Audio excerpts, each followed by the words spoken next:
There are a few pieces of music that I like to indulge in when I'm feeling a bit low. Stop. And in particular, these three pieces are some of the most melancholic pieces of classical music that I can think of.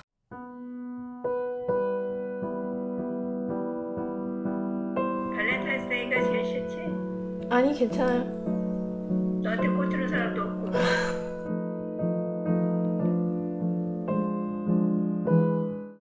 바비 보여줘봐. 싫대. 삐졌나봐. 너 다 생각도 안 나나 보더라.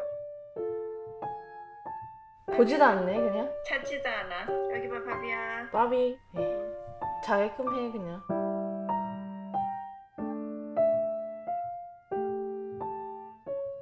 So I studied this while I was at Juilliard, maybe my second or third year, and I have here written at the top, like a black hole, most momentous, like depression, internal self-directed violence,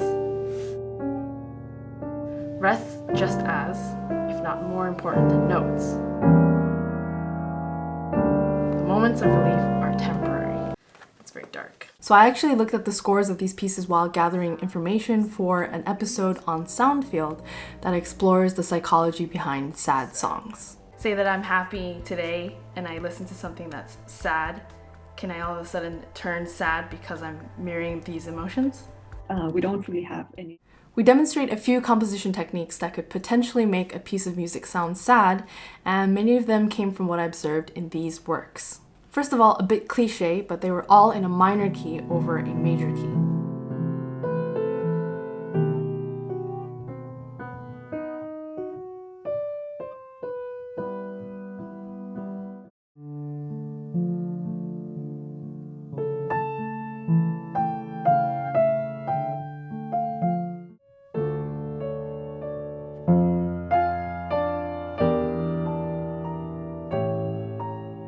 Second of all of them had appoggiaturas.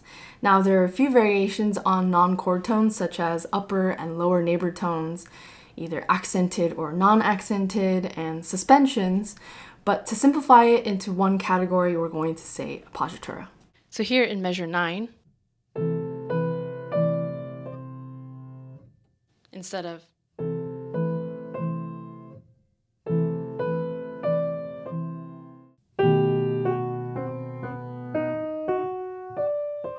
So this piece starts off in D minor, and the C sharp that follows is a non-chord tone going back into the root or the tonic.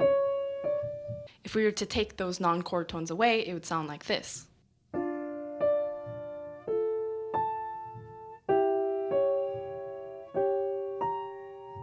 So there's not as much tension there.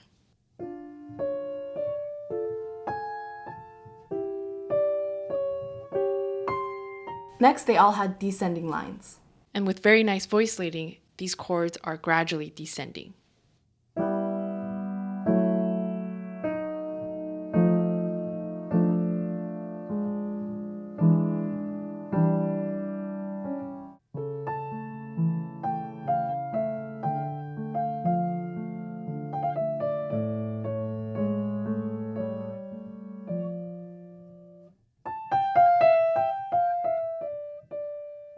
And also repeated notes and figures. In the left hand, we have these repeated chords.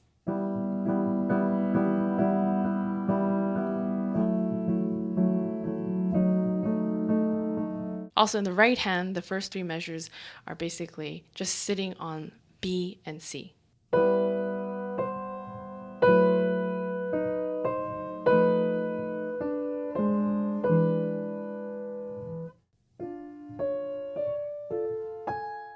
Also in this section, this sort of pattern continues for two measures, and say that it wasn't as consistent.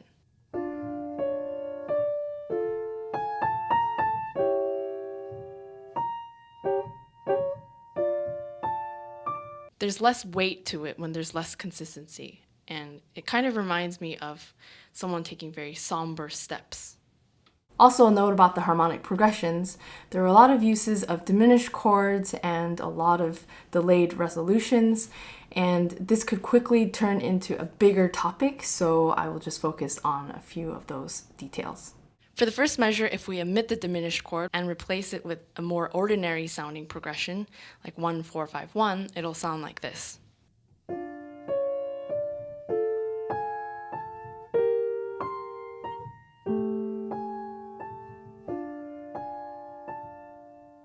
It's a lot more ordinary and there's less suspension.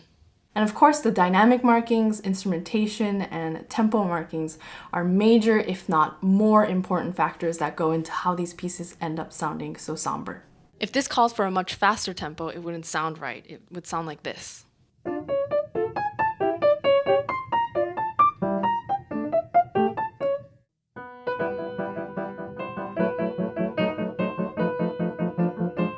If you haven't seen the episode already, definitely check it out. This was a very interesting one for me because it's quite a challenging thing to do, to pinpoint why something translates into sadness, whether it's just music or music with lyrics, which for lyrics, it's a whole nother topic, which for this episode we didn't really focus on.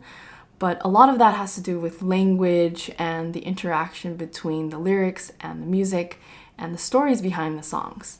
But we focused more on the universal and music side of things. So anyway, those three pieces were sort of quintessential examples of melancholic and tragic sounding pieces of music, but there are actually quite a few more tracks that I would regularly go to for a sort of emotional experience because I associate those tracks with a bunch of things, and for a bunch of reasons I, get very emotional when I listen to them.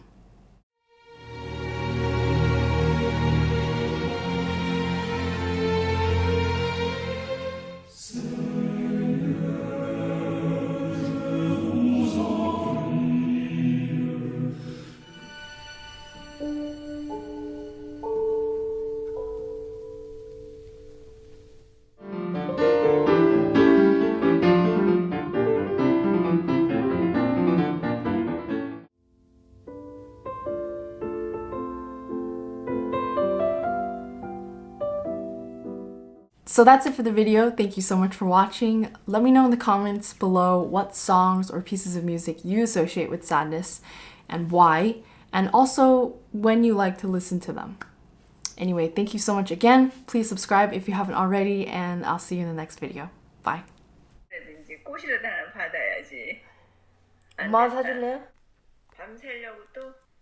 여드름 난 게 한 3주 동안 안 없어지고 완전히 자리를 잡았어.